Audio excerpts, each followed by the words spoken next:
여의도 사사건건입니다. 정치 컨설팅 민의 박성민 대표와 함께 이번 주 정치권 상황 심도 있게 짚어보겠습니다. 어서 오십시오. 안녕하십니까. 반갑습니다. 총선이 오늘로 68일 남았다고 하는데요. 총선의 관전 포인트를 좀 짚어달라고 저희가 부탁을 드렸더니 세 가지를 꼽아주셨어요. 그중에 첫 번째가 국민의힘 공천 주도권을 말씀하셔서 저희가 관련 발언들 좀 모아봤습니다. 먼저 듣고 이어가도록 하겠습니다. 저는 국민의힘의 당대표 역할을 맡고 있죠. 제가 그렇다고 해서 그분을 반드시 공천하겠다고 말하는 것도 전혀 아니고요. 그러면 공천이 확정되기 전까지 제가 판사처럼 가만히 있어야 된다고요? 한동훈 위원장 입장에서는 전체 선거를 이기기 위해서 네. 이 일부 부각되는 인물들에 대해서 이렇게 조금 이 얘기를 해줄 필요가 있다는 거는 맞습니다. 그러나 이게 마치 다 된 것처럼 하는 부분은 좀 과하다. 저희는 이기는 공천, 국민들에게 명분 있는 공천 하기 위해서 노력하고 있다는 말씀드립니다. 당 기여도 평가를 저와 원내대표가 하는 것이 적절하다는 판단에서 공관위가 정한 것이거든요.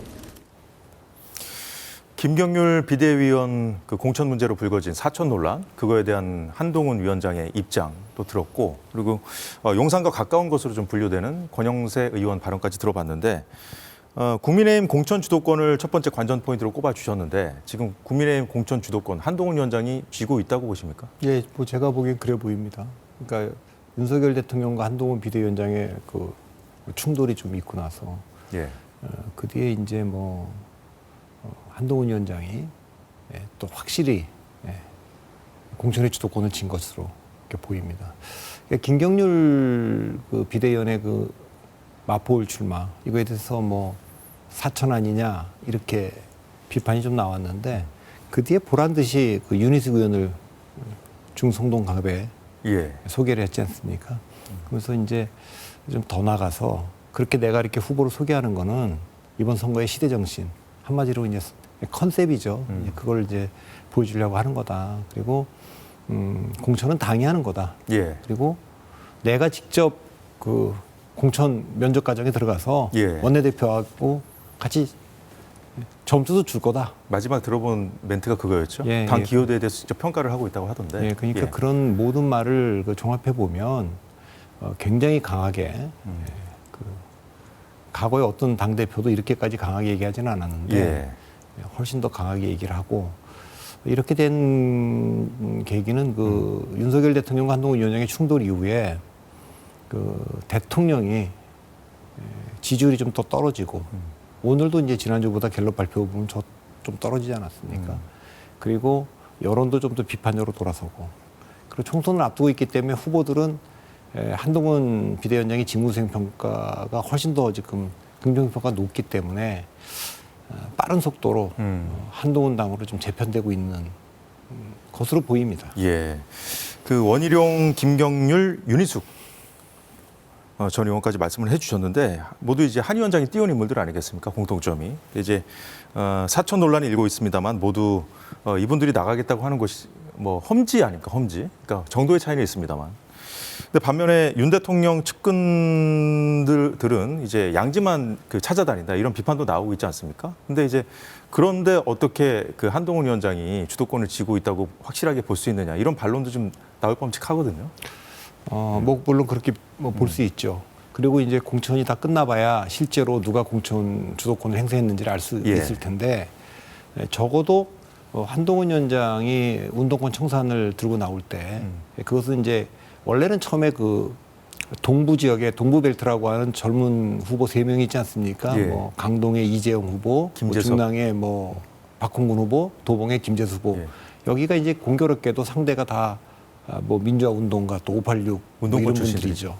그래서 이제 운동권 청산론을 들고 나왔고 한동훈 위원장이 비대위원장 수락연설문에서 직접 운동권 청산을 이번 선거의 프레임으로 얘기를 했고 그 뒤에 이제 아까 말씀하신 대로 원희룡, 김경률, 또 윤희숙 이런 분들을 배치하면서 계속 상대 후보들은 퇴출돼야 될 사람들이다. 이렇게 지금 강조하고 있지 않습니까? 그 컨셉에 맞춰서 라인업을 한동훈 위원장이 짜고 있다. 이제 본인은 이제 시대정신이라고 얘기를 했지만 이제 그렇게 배치를 하고 있어요.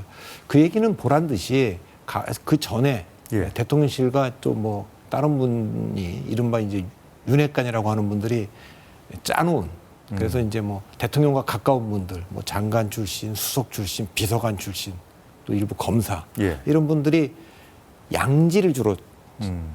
그거에 대한 어쩌면 경고의 의미도 있고 아. 그래서 그 전에 뭐 지금 공관위원들 쭉 보시면 실무적으로 지금 하는 분이 그 전에 인재영입 공동위원 사무총장도 했다가 인재영입위원장도 하고 공동 인재영입위원장인 친윤 핵심 마지막 남은 친윤 핵심이라고 하는 이철구 의원이 있고 지금 공관위에도 있지 않습니까? 예, 있죠. 또 장동혁 사무총장도 당연직으로 들어가 있고 공관위에 들어가 네, 있고, 이분은 같이 이제 들어가 있지 아무래도 않습니까? 예. 한동훈 위원장하고 호흡을 맞춰서 할 텐데 누가 주도권을 갖고 있느냐 실무적 주도권을 그걸 좀 봐야 될 것 같아요. 그러니까 한동훈 위원장이 이철규 의원에 대해서 그냥 제 스텝이다 이런 얘기를 하면서 자기가 그 주도권을 쥐고 하겠다 이렇게 얘기를 하고 있기 예. 때문에 그 전에 이제 영입위원 그 강서구청장 선거 전까지 당 사무총장을 맡았던 그래서 인재 영입을 주도했던 예. 이철규 이철규. 의원이 지금 인재 영입위원장 아닙니까? 이분이 계속 인재 영입을 하면서 뭐 이렇게 저렇게 뭐 약속도 하고 그랬을 겁니다. 배치도 하고. 근데 이것을 얼마만큼 지켜낼 수 있을지 아니면 장동혁 사무총장이 어떻게 재조정할 수 있을지 이런 걸 좀 봐야 될 것 같고요. 예. 그 결과에 따라서 누가 이제 그 공천의 주도권을 쥐고 있는지 드러날 것이라고 봅니다. 적어도 한동훈 위원장이 지금까지 하는 메시지로는 예. 대통령과 가깝다는 것으로 그걸 팔아서 음. 이 어려운 선거에 험지는 안 나가고 양지에 강남벨트나 서초벨트나 뭐 이런데 또 부산에서도 아주 양지만 찾아가는 거 그건 안 되겠다. 그러니까 일종의 전쟁이 터졌는데 남의 집 귀한 자식들은 최전선 가서 싸우고 있는데 예. 군 장성 자제들이 파티나 하고 있으면 되겠어요? 예, 그런 문제 제기는 갖고 있는 것 같습니다. 말씀을 듣고 보니까 한동훈 위원장이 이런 컨셉으로 라인업을 쭉 짜 나가다 보면은 그 양지를 찾아가려고 이제 그 봤던 사람들도 조금 뭐랄까요, 좀 양지만 찾아가기 좀 어려운 분위기가 되지 않을까 하는 생각도 드는군요. 그래서 이제 미리 이제 이거 분위기가 그렇지 않구나. 그래서 본인이 좀 할 수 있는 험지, 그래도 험지라고 하는 게 정말 될 수 없는 사지 정도는 아닌데 이런 데라도 찾아가는 분이 있고 여전히 뭐 자기는 그 양지를 나가야겠다 이렇게 주장하는 분들도 있고 그럴 텐데 예. 그것이 이제 그 선거를 승리를 이끌어야 하는 그 비대위원장으로서는 그렇게 이제 측근들을 양지에 배치해서 선거를 승리할 수 없다 이런 생각을 하게 되면 예. 지금까지 어떻게 약속을 했든 그걸 재조정할 가능성이 저는 있다고 봅니다. 그렇군요. 그 이제까지 이 자리에 나오실 때마다 강조하셨던 것이 이제 신당 이슈를 갖고 있잖아요.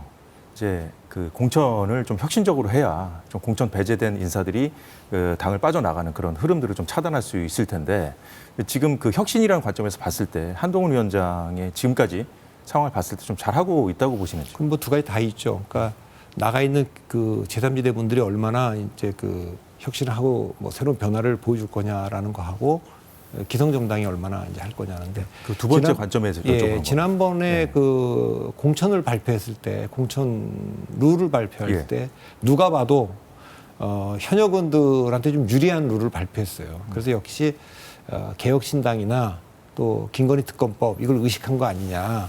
4개 권역으로 나눴는데 4개 권역의 뭐 첫 번째 권역 1권역은 이제 그 강남벨트를 빼고 난 수도권입니다. 2권역은 충청권, 3권역이 재미있는데 송파하고 부울경이 묶여서 여기가 이제 컷오프 대상도 제일 많고 예. 하위 30% 대상도 제일 많은 지역입니다. 네 번째가 이제 그 강남 서초와 대구 경북을 묶어놨습니다. 예. 근데 주목해볼 만한 건 대구 경북인데 대구 경북은 컷오프 대상도 그리 많지 않고 그 다음에 하위 30%의 20% 감점을 주더라도 예. 그게 강력한 도전자가 별로 안 보입니다. 강력한 도전자, 적어도 대통령의 최측근이 내려왔다. 뭐 이런 게 잘 안 보여. 반면에 부울경은 그렇지 않습니다. 부울경은 송파하고 묶여 있는데 여기는 그 이제 장해찬 최고가 수영에 출마 선언하지 않았습니까? 예. 그래서 또 거기 출마하려고 했던 주진우 비서관이 해운대 갑으로 가지 않았습니까? 예. 그러니까 당연히 거기 출마하려고 했던 박성훈 해수부 차관이 부산 진갑으로 가지 않았습니까? 그러니까 도미노로 지금 다 움직이고 있는데 네네. 여기는 굉장히 그 경쟁이 치열해서 사실 하태경 의원이 원래 해운대 갑의 현역 의원인데 일찍이 거기를 떠서 서울로 왔고 예. 또 그 지역에 나가려고 했던 석동영 검사 변호사죠. 송파 쪽으로 이동하지 않았습니까? 그것도 그만큼 부산이 치열합니다. 그래서 여기는 어떻게 될지 잘 모르겠는데 예. 여기 공천을 그 한동훈 위원장이 어떻게 재조정할 거냐 예. 이걸 좀 지켜봐야 될 것 같습니다. 알겠습니다. 자, 이런 상황에서 또 이분의 그 행보도 주목을 끌었는데 유승민 전 의원이었습니다. 이 당에 남기로 하면서 불출마 선언을 하지 않았어요. 그래서 국민의힘 내부에서는 이 격전지 수도권 선거에 유 전 의원을 좀 활용해야 된다 그런 의견도 나왔고 이런 의견 좀 반대하는 기류도 분명히 있습니다. 유 전 의원은 지금 침묵하고 있고요. 한동훈 위원장이 그 유 전 의원 측에 먼저 좀 손을 내밀 수도 있을 거라고 보시는지요? 그거는 이제 유 전 의원과 한동훈 위원장의 관계이기도 하지만 예. 윤석열 대통령과의 관계이기도 하죠. 그러니까 윤석열 대통령이 잘 아시지만 지난번 그 대통령 후보 경선 과정에서 유승민 의원하고 뭐 토론 예. 과정에서 충돌도 많이 했고 예. 그 뒤에 경기도지사 출마 선언을 했는데 예. 줄 법도 한데 근데 거기 이제 그 김은혜 그때 대변인이었나요? 제가 정확히 기억이 안 나는데 출마를 시켜서 예. 결국 후보가 못 되게 하지 않았습니까? 이제 그만큼 두 분 간에는 관계가 썩 좋지는 않다. 이제 이렇게 더 알려져 있었던 거고. 앙금이 남아 있다고 보십니까? 저는 그렇다고 봅니다. 예. 그 뒤에도 유승민 의원이 굉장히 뭐 야당보다 더 세게 대통령을 비판해 오지 않았습니까? 예. 근데 이런 상황에서 뭐 공천 신청해봐야 안 줄 수도 있는 거고. 그래서 이런 사례가 2012년에 제 기억에는 예. 홍준표 당대표가 박근혜 비대위가 들어서니까 아마 공천 신청은 안 했던 걸로 알고 있어요. 근데 이제 그 비대위가 그래도 예우를 해서 원래 출마 지역인 동대문에 출마하도록 그렇게 해준 적이 있는데 뭐 그와 비슷하죠. 근데 그 불출마 선언했기 때문에 한동훈 위원장이 대통령과 차별화를 분명히 하고 이준석 전 대표가 나가 있는 상황에서 중도층에 대한 그 확장, 예. 어필을 하려면 유승민 의원 카드를 쓸 수도 있겠죠. 예. 이건 뭐 대통령과의 관계를 떠나서 총선 승리하기 위해서 정말 전략 지역에 중요한데 투입할 수 있겠죠. 예. 근데 그 방식이 되면은 뭐 일부 뭐 지역도 나오고 거론되기도 했는데 예. 뭐 유승민 의원이 받아들일 수 없는 뭐 그냥 죽이는 카드 이런 게 아니라 예우를 좀 해서 좀 의미 있는 카드. 예. 지더라도 좀 훗날을 도모할 수 있는 그런 카드 근데 말씀하시는 뭐 저는 건가요? 이제 예. 그 유승민 전 의원이 어떻게 생각할지 모르지만 예. 경기 남부의 중요한 거점에 좀 출마를 했으면 좋겠다. 뭐 이런 얘기가 나와서 오산 지역도 나오고 막 그러지 않았습니까? 저는 이제 수원을 그 국민의힘이 굉장히 중요한 승부처로 보고 있고 그래서 많은 분들을 영입을 했어요. 예. 박문규 장관도 그 8달에 보냈고 이수정 교수도 또 김현주 전 국세청장도 이렇게 했는데 그분들이 경력은 화려하고 그런데 선거는 다 처음 해보는 분들입니다. 그래서 그 선거를 이끌 분이 없기 때문에 특히 그 염태영 전 수원시장이 나와 있는 지역 예. 거기가 아주 강타자 아닙니까? 그분이 그 수원시장 3선도 했고 그런 분이니까 그런 지역에 예를 들면은 뭐 유승민 의원을 투입을 해서 예. 좀 격전지로 만들고 그다음에 나머지 그 선거 경험이 없는 처음 출마하는 분들을 좀 예. 이끌어주는 그런 역할을 예컨대 할 수도 있는 거죠. 예, 그 방금 정도- 말씀하신 지역구는 유승민 전 의원이 만약에 나간다면 어느 정도는 승산이 있을 거라고 보십니까? 그래도 예. 대선 후보는 어딜 가도 경쟁력이 기본적으로 다 있죠. 예, 그러니까 그런 면에서 전략적으로 좀 활용할 수 있는 카드가 이제 하나 더 생긴 거죠. 예. 그러니까 대통령실이 뭐 그 유승민 의원의 공천에 대해서 어떤 태도를 갖고 있든지 상관없이 적어도 한동훈 위원장이 공천을 한다면 확실히 지난번에 그 윤왕 충돌 때 뭐 이거 짜고 치는 약속대로는 아니냐, 뭐 아바타 아니냐 이랬던 거는 1차 그 충돌에서 좀 어느 정도 좀 사라졌는데 예. 뭐 유승민 의원 그 카드를 꺼내면 그 얘기는 더 이상 안 나오겠죠. 이거 뭐 한동훈 위원장이 확실히 그건 대통령과 상의 안 하고 독자적으로 가는구나라고 하는 거를 보여줄 수 있는 예. 뭐 바로미터라고 할 수 있죠. 그렇군요. 예. 윤 대통령이 다음 주에 신년 대담을 통해서 지난번 당정 갈등을 촉발했던 그 사안들까지 포함해서 입장 표명을 할 걸로 알려지고 있습니다. 어느 정도 수준의 입장 표명이 나올 거라고 보시는지요? 그건 뭐 제가 알 수가 없고 예. 그게 이제 그 고심이 컸으니까 지금까지 끌지 않았겠습니까? 신년 기자회견도 예. 예고했다 안 했고 그러니까 실제로 고심이 클 텐데 뭐 이건 잘한 것 같아요. 그러니까 적어도 김건희 여사가 직접 나서서 뭐 이걸 사과하든 해명하는 건 적절치 않은 것 같고 이 문제는 대통령께서 어쨌든 설명하는 게 좋을 것 같은데 예, 그 정도는 이게 뭐 이런 태도는 분명할 것 같아요. 그러니까 예. 이게 기본적으로 그냥 그 피해자다 이런 걸 넘어서서 명백한 공작이다. 뭐 이런 얘기를 분명히 하겠지만 예. 그러나 그런 공작에 어쨌든 빌미를 주고 또 어쨌든 넘어갔으니까 그 점에 대해서는 뭐 해명도 하고 사과도 하고 뭐 그러지 않겠습니까? 예. 일단 방금 말씀하신 대로 유 전 의원 문제도 있고 그리고 또 다음 주 윤 대통령 입장 표명을 하더라도 그 문제와 별개로 공천 절차가 앞으로 이제 본격화되면 이제 시작되지 않았습니까? 심사를 위한 준비들이 시작됐는데 이 공천 문제도 수면 위로 이제 오를 수 있는데 당정 갈등이 또다시 또 표출될 수 있다 이런 관측들이 많이 나오고 있거든요. 어떻게 보십니까? 공천 상황과 관련해서 당정 갈등이 또다시 재발할 가능성. 뭐 그걸 뭐 배제할 수는 없겠는데 예. 옛날에 그 베트남의 전쟁 용인 보응우 옌잡이라는 분이 프랑스랑 싸워서 이기고 미국하고 싸워서 이겼습니다. 누가 봐도 프랑스하고 미국한테 베트남이 안 되는데 전력으로. 근데 그분이 지킨 삼불 원칙이라는 게 있어요. 예. 적이 원하는 시간에 싸우지 않았고 적이 원하는 장소에서 싸우지 않았고 그다음에 적이 예상하는 작전을 싸우지 않았다. 근데 이번에는 대통령 입장에서 보면 총선 바로 직전에 예. 공천 이슈로 늘 하던 방법으로 싸우면 이길 수가 없지 않습니까? 결국 그 결과 대통령의 지지율이 더 그 치명적으로 지금 악화되는 긍정평가는 떨어지고 부정평가는 올라가는 이런 결과를 갖고 와서 레임덕 현상을 예. 초래했단 말이죠. 근데 그걸 봤는데 또 이걸 무모하게 한다. 저는 안 할 거라고 봅니다.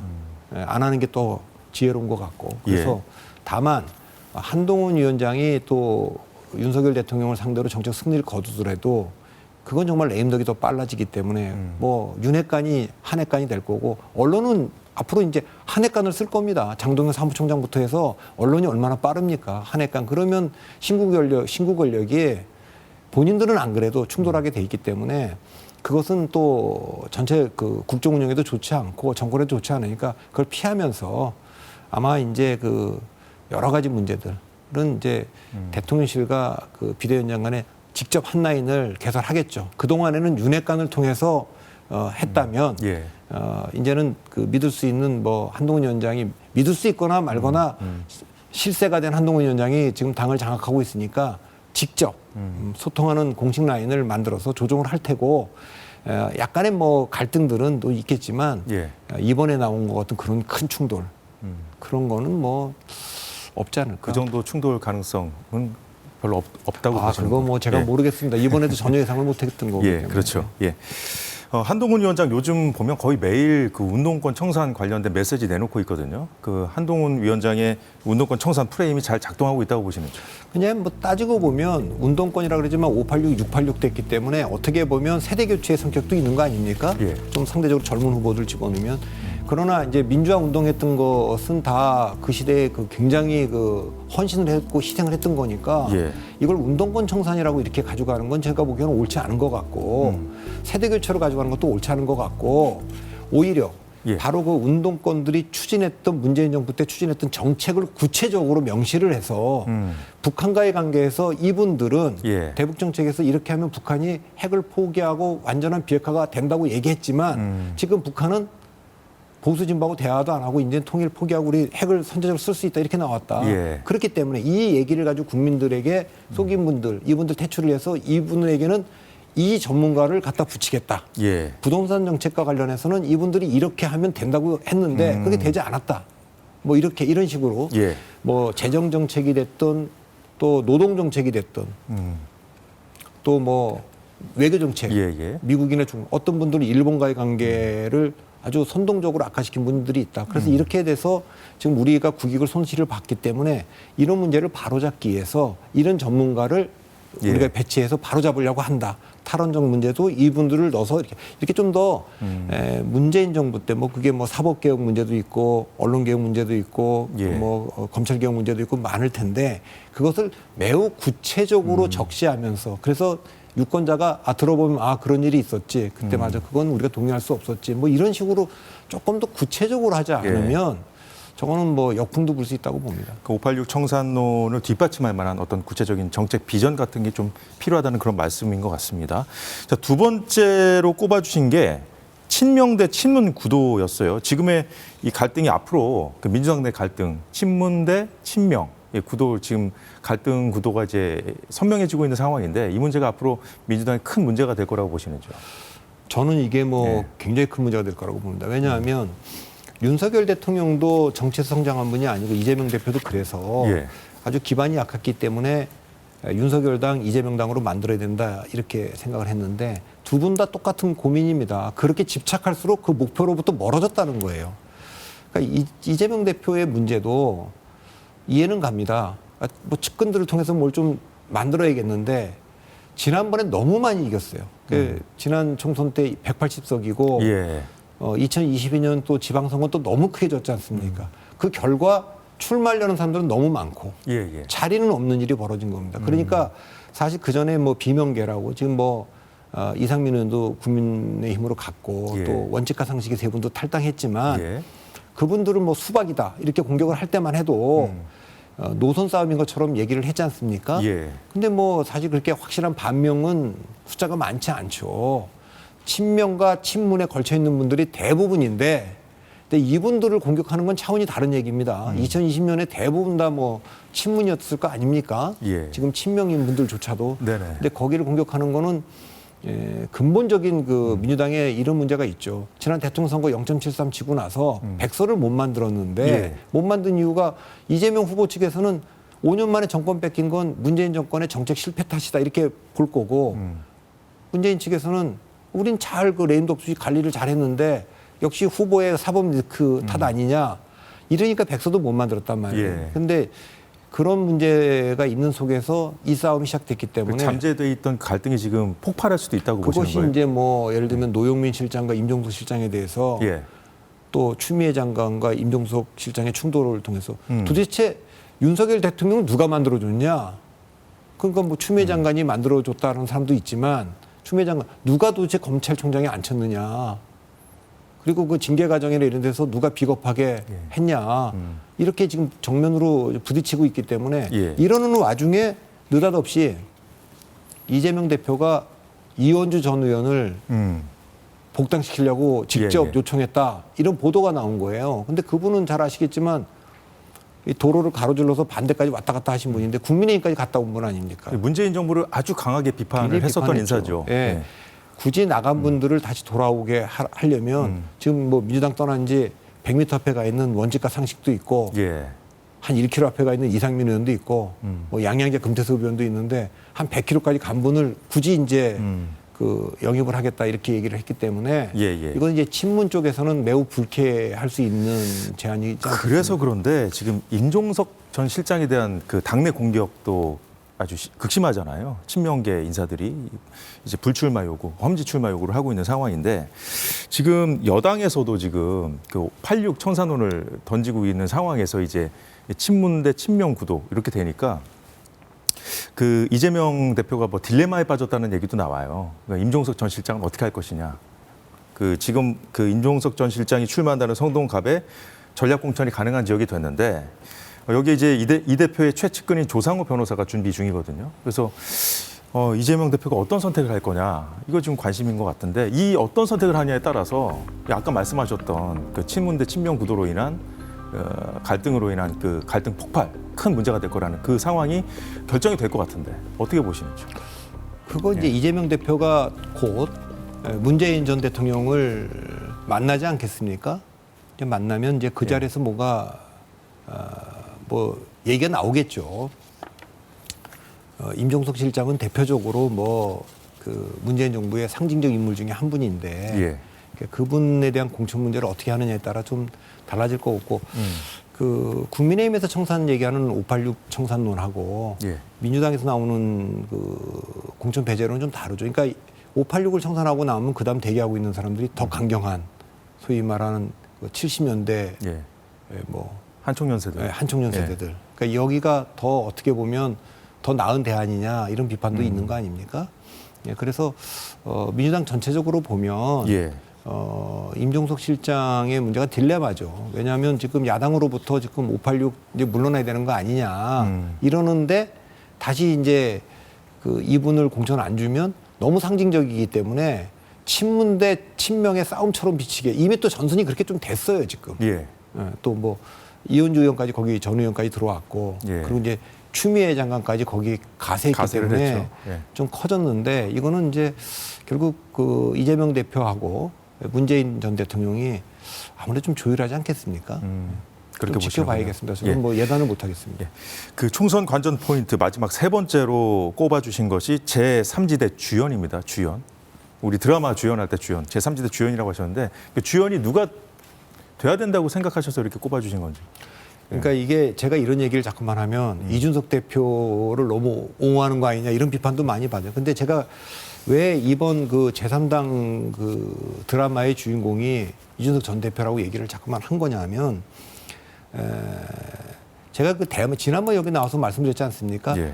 이번에 대만 선거에서 3등을 한 커언저 후보가 민중당 후보인데 26%나 얻었어요. 그리고 의석도 8개로 캐스팅 보트를 줬는데 MZ 세대를 기반으로 해서 했거든요. 민진당과 국민당과 좀 다르게. 예. 근데 그렇게 된 건 대만도 그렇고 우리도 그렇고 유동화되어 있는 스윙 보터들이 주로 네. 20, 30대에 다 몰려 있습니다. 그러니까 당연히 20, 30대로부터 1차 동력이 일어나야 되는 거예요. 새로운 정당은. 그러니까 뭐 우리가 연탄불 피우려고 해도 번개탑 밑에 좀 피워야 예. 되지 않습니까? 예. 이제 그런 역할을 하고 마중물 역할을 할 수 있는 동력이 있어야 된다. 그래서 저는 설 전에 원래 원칙과 상식의 세 분 미래대연합이죠. 그게 사실은 이낙연 전 대표하고 손잡고 합당을 하겠다고 발표를 했는데 만일에 개혁신당하고 손잡았다면 아마 이제 유세 중심에 섰을 겁니다. 그때 이제 유난 갈등이 있고 여기는 이제 이재명 대표가 이제 뭐 피습도 받고 그래서 예. 양쪽이 다 이슈가 이제 좀 스톱돼 있을 때 주목을 못 받았던 그때 거. 마치 이제 여기가 딱 됐으면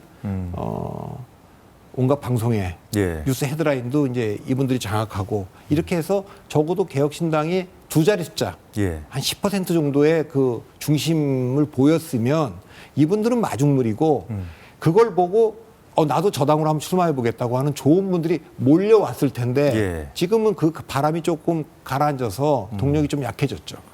근데 이제 개혁신당 말씀하셨습니다마는 그 이낙연 전 대표를 주축으로 한 중텐트가 두 개가 이제 생긴 그런 모양새로 좀 가고 있는데 이게 사실 그 빅텐트를 할 거냐 말 거냐 이게 좀 관심사인데 주도권 싸움지 아니면 진짜 헤어지려고 저러는 건지 지금 양쪽에서 나오는 얘기들 들어보면 좀 점점 좀 발언 수위가 높아지고 있는데 지금 아직 그 이 빅텐트가 될 거냐 안 될 거냐를 좀 판가름하기엔 좀 이른 것인지 좀 속단하게 이른 것인지 어떻게 보시는지. 그러니까 예. 안 하려고 하는 건 아니고 예. 하려고 저렇게 개혁미래당이라는 이름도 지었을 거고 이게 이제 교섭력을 비등하게 가져가려고 저렇게 했을 거라고는 좀 봅니다. 왜냐하면 그렇게 안 하면 지금 개혁미래당은 그냥 민주당 탈당판 모임이잖아요. 그걸로 그 본질은 어떻게 이기겠습니까? 이준석 대표도 나왔지만 그냥 그 젊은 사람들 일부 표 갖고 네. 비례정당을 하는 거면 모를까 지역구의 후보를 얼마나 낼 수 있겠어요? 예. 결국 빅텐트가 쳐지지 않으면 사람들이 대안으로 보지 않을 거거든요. 그러니까 빅텐트가 쳐져야 이분들이 그 주인공일 수는 없는 거예요. 이준석 대표까지 포함해서. 적어도 합쳐서 조기에 빅텐트를 쳐놔야 예. 굉장히 많은 새로운 인물들이 이 정당이 한 15%쯤 되니까 야 이건 우리가 출마해볼 만하다. 이렇게 몰려올 텐데 그분들이 주인공이거든요. 그러니까 예. 선거혁명의 주인공은 그분들인데 그분들을 맞이할 만한 텐트를 못 친 거잖아요. 그래서 이게 이렇게 비슷한 걸 두 개를 가지고 세력으로 예. 하려고 하는 거예요. 오파는 뭐냐면 예. 자기들이 지금 눈에 보이는 사람들이 선거 끝까지 주인공인 것처럼 착각했다는 게 저는 그분들은 그냥 저는 마중물이었어야 된다고 봐요. 눈에 지금 안 보이고 안 들어와 있지만 그분들이 들어와야 새로운 인물이고 변하고 혁신이고 그래 기대가 있을 텐데 그렇게 한 것이 좀 문제고 예. 또 그게 1차 동력이 2030 세대에 붙었어야 되는데 그러려면 또 이건 이준석의 개혁신당이 뭐 몽골 기병처럼 좀 빨리 움직이도록 갔어야 되는데 그런 면에서 좀 전략적이진 않은 거 아닌가 제3지대가 그런 제 감상은 그렇습니다. 뭐 그래도 아직 뭐 가능성은 남아 있다고 보고 좀 지켜봐야겠네요. 절박해지면 예, 하죠. 알겠습니다. 지금까지 정치 컨설턴트 박성민 민 대표와 함께했습니다. 오늘 말씀도 고맙습니다.